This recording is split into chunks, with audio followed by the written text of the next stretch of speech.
بسم اللہ الرحمن الرحیم. السلام علیکم. میں سید عمران شفقت آپ کی خدمت میں حاضر ہوں. آج 2021 کا آخری دن ہے، بلکہ آخری شام کہہ لیں، رات کہہ لیں وہ ہے، یا کہہ لیں کہ آخری گھڑیاں چل رہی ہیں.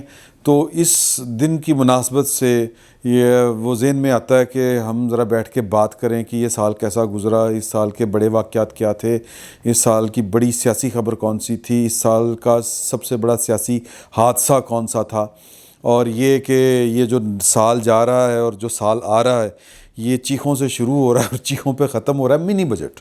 منی بجٹ کے اوپر ہم بات کریں گے. کیا یہ عمران خان صاحب کی ناکامی کا نتیجہ ہے کسی کا، یا پھر حالات ہی کچھ اس طرح کے ہیں، یا ملک کی تقدیر ہی کچھ اس طرح کی ہے، یا ملک کی کیپیسٹی اس طرح کی ہے کہ اس کے علاوہ کوئی اور چارہ نہیں تھا. سر آپ کیا کہتے ہیں وجاز صاحب؟ دیکھیے سید عمران شفقت، بات یہ ہے کہ جب کوئی حکومت منی بجٹ لاتی ہے، شبہ تو آپ کو پتہ ہے رضوان عزیز صاحب میں کچھ صاحب نے کوٹ پڑا زبردست پایا نا. جی وہ تو درست ہے، ویسے وہ کوئی بھی کوٹ پہننے اوور کوٹ تو ہو ہی جاتا ہے. ہاں نہیں، یہ اس کوٹ کی کہانی میں آپ کو بعد میں سناتا ہوں. اگر کوئی حکومت جو ہے وہ منی بجٹ لاتی ہے تو اس کے کچھ مفاہیم ہوتے ہیں، اس کا کچھ مطلب ہوتا ہے. اس کا ایک مطلب تو یہ ہوتا ہے کہ جب وہ اصل بجٹ لائی تھی، جب مالی سال شروع ہوا تھا، تو معیشت کے جو بھی رجحانات تھے، جو معیشت کے جو بنیادی حقائق تھے، ان کا حکومت نے درست ادراک نہیں کیا تھا. آپ کو یاد ہے جب یہ بجٹ آیا اس برس تو شوکت علیم صاحب ہی نے پیش کیا تھا، اور انہوں نے یہ بھی اس وقت اعتراف فرمایا تھا کہ مجھ سے پہلے سے جو گزرے ہیں، بھئی وہ شیخ حفیظ صاحب اور اسد عمر صاحب کی طرف اشارہ فرما رہے تھے نا کہ انہوں نے بیڑا غرق کر دیا ہے، ہم اس کو ٹھیک کر دیں گے. اب وہ دسمبر کے آتے آتے، اور یہ ایک ایسا منی بجٹ ہے جس کے بارے میں 2 مہینے پہلے سے سب کو معلوم تھا. میری رائے میں یہ عمران حکومت کی اتنی ناکامی نہیں ہے. سب جانتے ہیں کہ یہ جو 350 ارب کے جو جس کو کہا جا رہا ہے کہ چھوٹ واپس لی جا رہی ہے، بھئی چھوٹ واپس لی جا رہی کا مطلب یہ کیوں نہیں کہتے کہ ٹیکس لگایا جا رہا ہے؟ ٹیکس ہی لگایا جا رہا ہے 350 ارب کا، اور ساتھ میں یہ بھی کہا جا رہا ہے کہ عوام کو صرف 2 ارب دینا پڑے گا، باقی وہ عوام نہیں، وہ عوام نہیں ہے. اور دوسری بات یہ کہ اس ملک میں، جس ملک میں غربت کی لکیر سے نیچے اور اس کے عین اوپر جو لوگ بیٹھے ہیں وہ کون ہے؟ جب میں یہ کہتا ہوں کہ میں اس کے لیے عمران حکومت کو جو ہے وہ ذمہ دار نہیں سمجھتا، تو وہ ایک کڑوی بات ہے. اور وہ یہ ہے کہ ہم نے اس ملک کی معیشت کو ڈے 1 سے کلائنٹ کے طور پہ چلایا ہے. اب ہم نے اس ملک کو انڈسٹری نہیں لگائی، اس کی پیداواری بنیاد نہیں بنائی، اس کی برآمدات جو ہے وہ آگے نہیں لے کے چلے. ہم نے اس ملک میں جو مین ہمارا اثاثہ تھا، ہماری آبادی، ہیومن کیپٹل، اس کو ہم نے امپروو نہیں کیا. ہم نے یہ جو قرضوں کی واپسی والا ہمارا سب سے بڑا وہ ہے، یہ تو کہیں جا کے لیٹ 70s اور 80s میں شروع ہوا، چونکہ ہمیں گریس پیریڈ ملا ہوا تھا. اس سے پہلے ہم جو ہے ایسٹ پاکستان کا باقاعدہ وہ استحصال کرتے رہے جو ایسٹ انڈیا کمپنی نے بھی نہیں کیا تھا. ٹھیک ہے. اور جس کڑوی بات ہے کہ ڈیٹ سروسنگ کے بعد ہمارا سب سے بڑا جو مد ہے، بجٹ کی لائن ہے، وہ ڈیفنس ہے. پاکستان کا المیہ یہ ہے کہ پاکستان اس سائز کا معیشت کے ساتھ اس سائز کی فوج نہیں لے کے چل سکتا. بس سادہ سی بات یہ ہے کہ اگر ہم ہیومن ڈیولپمنٹ میں 144ویں نمبر پہ ہیں تو ہم 6 نمبر کی فوج اور 10ویں نمبر کی ویپن پروکیورمنٹ دنیا میں ہمارا 10واں نمبر، وہ جسٹیشیبل نہیں ہے. ہمیں ابھی یہ ہمیں وہ کہا گیا، اور وہ اتنی بیمانی سی بات کی گئی ہے کہ جی ہم سیکیورٹی پالیسی پہلی دفعہ جو 5 سالہ لے کے آ رہے ہیں، سیکیورٹی پالیسی جو ہے وہ ہم نے منظور کی ہے. معاف کیجیے گا، اس میں ہم نے کہیں یہ کہا ہے کہ ہم جو ہے وہ اپنا ڈیفنس بجٹ جو ہے اس کو ریشنلائز کریں گے. دیکھیے جس طرح وہ کہتا ہے نا کہ ہم چھوٹ واپس لے رہے ہیں، یہ نہیں کہتا ٹیکس لگا رہے ہیں، ہم بھی یہی کہہ رہے ہیں کہ ریشنلائز کیجیے، کیونکہ دنیا میں ایک تو ہماری آنکھوں کے سامنے ہوا سوویت یونین، بالکل ہتھیار، فوج سب موجود، معیشت نہیں تھی، اور دوسرا اس سے پہلے یہ جو سینٹرل یورپ میں ہیبسبرگ امپائر سے لے کے آسٹریا، پروشین امپائر، ان کا بھی جو مسئلہ تھا وہ یہی تھا کہ صدیوں کی جنگوں کے نتیجے میں فوج کا حجم اتنا بڑھ گیا تھا کہ معیشت جو ہے وہ اس کو سنبھال نہیں سکتی تھی، تو اس کے سامنے ان کے سامنے 3 آپشنز تھے. ون واز کہ لڑائی کرو اور زمین جیتو، ملک کا سائز بڑھا لو. اب ہم وہ نہیں کر سکتے، بالکل وہ ہمارے پاس آپشن نہیں ہے، کسی کے پاس نہیں ہے، اب کسی کے پاس نہیں ہے. اور خاص طور پہ ایک ایسا ملک جو ہے جس کے پاس جو ہے وہ اٹامک ڈیٹرنس موجود ہو، وہ اس کے جنگ کے بارے میں اس کو سوچنا بھی نہیں چاہیے.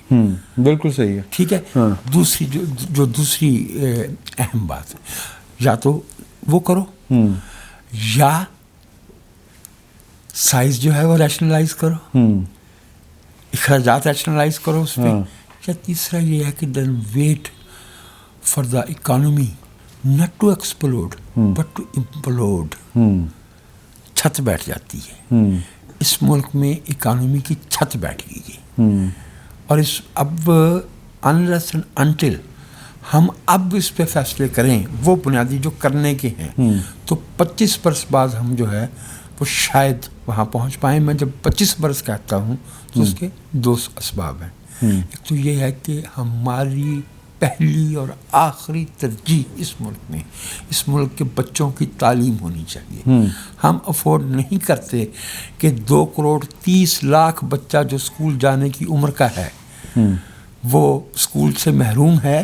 یہ وہ بچہ ہوگا جو کل کو بے روزگار بھی ہوگا، بے ہنر بھی ہوگا، اور معیشت پہ بوجھ ہوگا.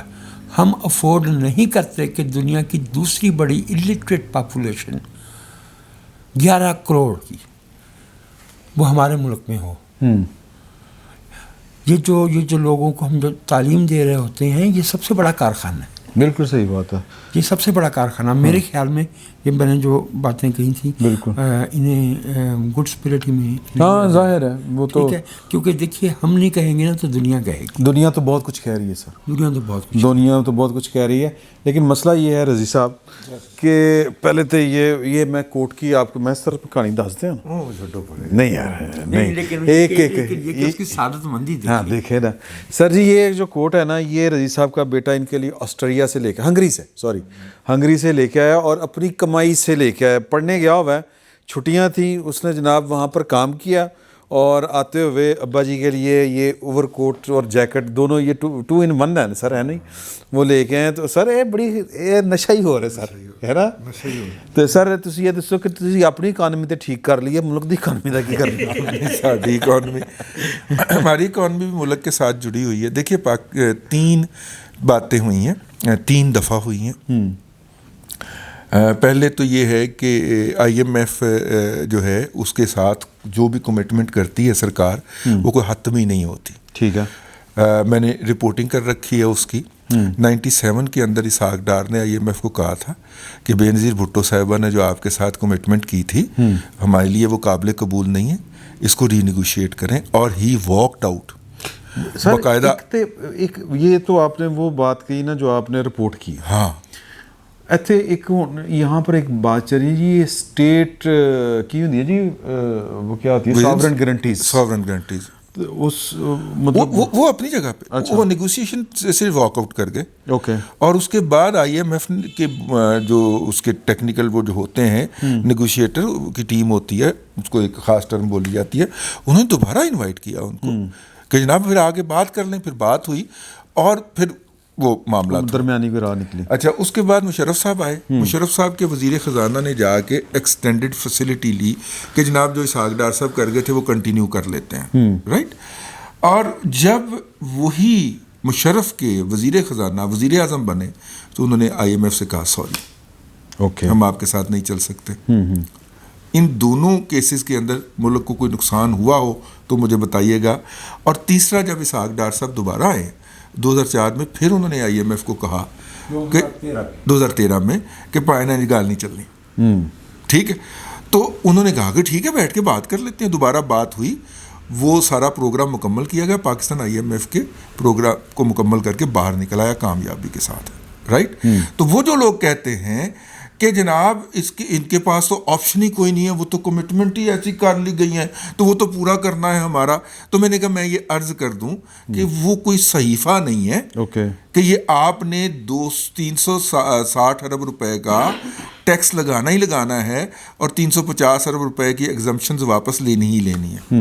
نمبر 1 یہ کم از کم 3 دفعہ ریسنٹ پاسٹ کے اندر, گزشتہ 30 سال کے اندر 25 سال کے اندر اسی ملک کی اکنامک مینیجرز نے یہ کیا ہوا ہے. ٹھیک ہے. موجودہ حالات میں جب کہ آپ کی اکانومی معیشت جو ہے وہ سکڑاؤ کا شکار ہے, لوگوں کی انکمز جو ہیں وہ سکڑاؤ کا شکار ہیں, روپے کی قدر میں کمی کے باعث بیٹھے بٹھائے لوگوں کی آدھی تنخواہ اڑ گئی ہے. ان حالات کے میں اگر آپ یہ مزید مہنگائی کھول دیں گے تو آپ کے ہاں غریب لوگوں کی تعداد بڑھ جائے گی. ٹھیک ہے. جب غربت بڑھتی ہے تو جرائم بڑھتے ہیں. میں پھر وہ ڈیٹیل میں نہیں جانا چاہ رہا, ٹھیک ہے. وہ بہت ساری چیزیں پھر سستی ہو جاتی ہیں, بہت ساری چیزیں مہنگے ہونے کے نتیجے میں, تو چھوڑیں ان باتوں کو. ایک تو یہ ہو گیا. دوسرا یہ ہے کہ دیکھیے جس طریقے کے ساتھ حکومت جو ہے وہ جس ایروگینس کے ساتھ پارلیمنٹ ہوتی ہے, پارلیمنٹ کے اندر فنانس کی ایک کمیٹی ہوتی ہے, اسٹینڈنگ کمیٹی. کیا یہ ساری ترامیم ہم ان فنانس کی کمیٹی میں لے کے گئے؟ نہیں. یہ تو میں سمجھتا ہوں کہ جتنی ایروگنس ہے اور جتنا یہ بھرم ہے کہ ہم ایسے کر دیں گے اور آپ کو ایک فون آئیں گے اور آپ لیٹ جائیں گے, یہ تو بڑی بات ہے کہ انہوں نے پیش کر دیا ہے. حالانکہ IMF کی کنڈیشن تھی, وہ تو آرڈیننس تھی, انہوں نے پیش کر دیا اور بحث کے لیے بھی 1-2 دن دے دیے ہیں. ادروائز ماضی میں جو انہوں نے کروائے ہیں, نمبر 1. نمبر 2, یہ پہلا ان کا منی بجٹ نہیں ہے. جو میں نے کہا نا 3 باتیں, جب یہ پہلے سال تشریف لائے تھے تو انہوں نے 2 منی بجٹ دیے تھے پہلے سال کے اندر, ٹھیک ہے. تو یہ تیسرا منی بجٹ ہے ان کا چوتھے سال میں. ایک چھوٹی جی گل ہے, وہ صرف باتیں کرنے آئے تھے, باتیں آپ ان سے سن لیں. میں کہنا چاہ رہے ہیں ایک جو آج بھی سنیا کوئی بونگی مار کے گئے نے لاہور. میں وہ بات کر رہا ہوں کہ جو ان کا ووٹر سپورٹر جو ہے وہ گلی محلے میں بیٹھتا ہے تو یہ بات کرتا ہے کہ ٹھیک ہے ساڑھے کو کوئی آپشن سی, رستہ ہی کوئی نہیں سی. میں نے پہلا جواب اس کا دیا ہے کہ ماضی کے اندر یہ 3 دفعہ ملک میں ہو چکا ہے کہ آپ نے IMF کو کہا. IMF نہیں, پہلی دفعہ IMF کے پاس نہیں گئے ہم, 23ویں دفعہ. ٹھیک ہے سر. کیا ملک کی اکانومی کیا اتنی ہی بیٹھی ہوئی ان کو ملی تھی, یا ملک کی ایک ہوتی ہے نا کیپیسٹی, وہ جو آپ بات کر رہے تھے کہ انہوں نے پیداواری صلاحیت نہیں بڑھائی ہے. These are the victims of 5th generation media war. ٹھیک ہے. پاکستان وہ واحد ملک ہے جس کے لوگوں کے ذہنوں کو پولیوٹ کرنے کے لیے دنیا کے 4 اہم ترین مراکز کے اندر باقاعدہ پاکستان کے قومی خزانے سے ایسے مراکز قائم کیے گئے ہیں جو وہاں سے جھوٹ گڑ گڑ کے, جھوٹے بیانیے گھڑ گڑ کے اس کی بمباری کرتے ہیں ملک کے اندر. میں بہت بڑی بات کر گیا ہوں. یعنی انہی بیانیہ بازوں نے اور انہی کرافٹس مین نے جو 2013 سے رحیل شریف صاحب کی آمد کے ساتھ ہی یہ والے مراکز بحال ہو گئے تھے, قائم تو بڑی دیر سے تھے, یہ بحال ہوئے تھے.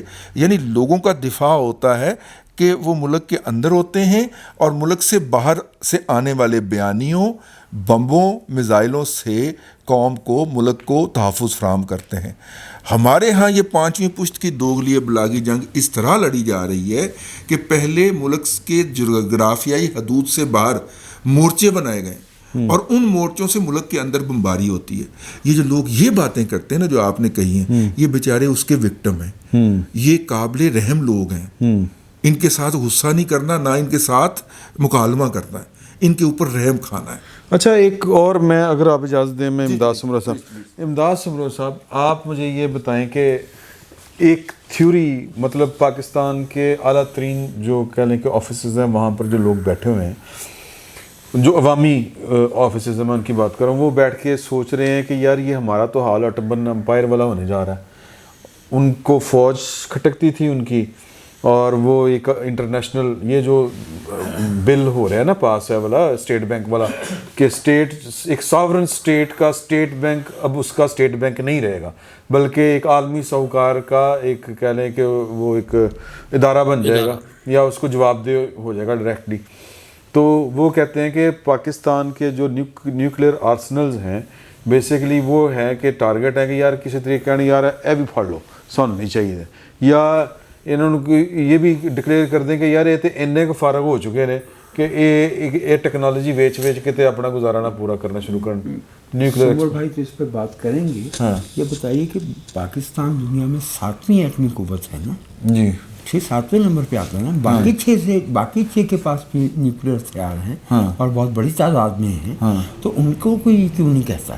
مسئلہ جو ہے وہ ہماری نیوکلیئر کیپیسٹی کا نہیں ہے.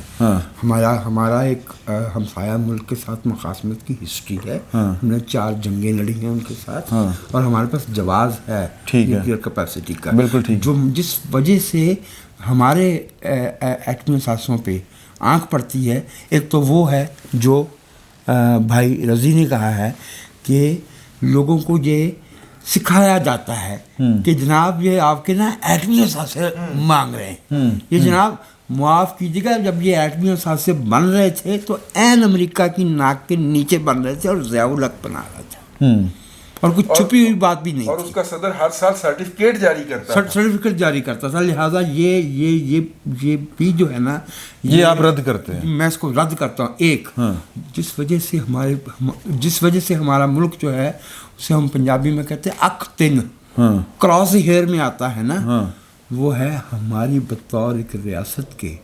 ارسپانسبلٹی. ٹھیک ہے. ہم جو ہے وہ اپنے خطے میں اور خطے سے باہر ہم جن قدروں اور جن سیاسی عزائم کے ساتھ چل رہے ہیں، اس دنیا اس سے خوف کھاتی ہے. دنیا کو پتہ ہے کہ پاکستان کی فوج جو ہے وہ یہی ہو سکتا ہے نا کہ یار یہ ایڈے غیر ذمہ دار نے تو انہوں کو بھی کھولو. نہیں میں آپ سے کر دوں کہ Pakistan army is professional enough to exactly calibrate وہ تو ہمیں پتہ ہے the consequences of irresponsibility in terms of vis-a-vis nuclear assets. لہٰذا یہ ایسی بات نہیں ہے کہ یہ کوئی الماری میں رکھی ہوئی چیز ہے کہ اٹھا کے کسی کو دے دی جائے. نہیں دین تو نہیں دینے لگے، لیکن ان کے ارادے تو تسی کہتے ہو سر لوگوں کو یہ سمجھایا جاتا ہے کہ اس وجہ سے جو ہے نا وہ ہمیں بھی اور چاہیے. صحیح. سر میں سوال آپ کا کہ وجاہت صاحب کہ اس میں رہا نہیں ذہن میں، لیکن جو میرے پاس جواب پہلے میں نے سوچا ہوا تھا سوال سے پہلے والا، رضی صاحب کی بات کو کنٹینیو کرتے ہوئے، یہ جو ایک پروپیگنڈا ہوتا ہے نا کہ جی ہمیں تو تباہل معیشت ملی تھی، اب معیشت جو مشرف چھوڑ کر گئے تھے پیپلز پارٹی نے اس کو ڈبل کر کے مسلم لیگ نون کے حوالے کیا، مسلم لیگ نون نے اس کو ڈبل کیا. اور ٹھیک ہے تو میں فگر اس لیے نہیں کر رہا کہ وہ میرے ذہن میں گڑبڑ ہو جائیں گے. ہاں جی گئے 234 سے والے، اور وہ 118 یا 122 پہ تھا جب مشرف جی، یعنی جو مشرف کے زمانے سے پیپلز پارٹی ڈبل کر کے گئی، پیپلز پارٹی کے زمانے سے مسلم لیگ نون ڈبل کر کے گئی. معیشت تو گرو کر رہی تھی. تکلیف کی اصل ایشو یہ ہے کہ اصل ایشو نالائکی کا ہے. اصل ایشو ہے کہ اپنا عمران خان صاحب کی حکومت، عمران صاحب سے ملک چل نہیں رہا. نہیں اکانومی یار نہیں بھائی، سیدھا مافیا، وہ مافیا جو پاکستان کو جو ہے وہ بغیر کسی رکاوٹ کے لوٹنا چاہتا تھا، یہ ان کا پروگرام تھا. اور اسی لیے وہ سگریٹ سے لے کے سیمنٹ تک، آٹے سے لے کے چینی تک، یہ اس ملک کی معیشت کا یہ حال اس لیے ہوا ہے کہ it has been thrown to the dogs do not have scruples, جن کا کوئی ضمیر نہیں ہے، جو اس ملک کے لوگوں کو سیدھے طریقے سے بغیر کسی سیاسی رکاوٹ. تو پھر بات تو پھر امداد صاحب کیپیسٹی کی نہ ہوئی، نالائکی کی یا لائکی کی. تو نالائکی کی مسئلہ نہیں ہے، یہ بدنیتی بھی ہے، اس میں بدنیتی بھی ہے. دیکھیں بات مکمل میں یہ گزارش کر رہا ہوں کہ ایک تو یہ پروپیگنڈا کر رہے ہیں، اور دوسرا یہ کہ سمجھ نہیں آ رہی. ظاہر ہے جو سیاستدان ہوتا ہے نا کسی لیول تک، وہ کم از کم یہ کرے گا کہ یار اپنا کچھ اپنے لیے کرے گا، اپنے فیوچر کے لیے کچھ سوچے گا نا. یہاں آ کر میں نالائکی سمجھتا ہوں نا کہ آپ نے اچھا ٹھیک ہے پیسہ بنانا ہے، پیسہ بنا لو، بھاگ جاؤ.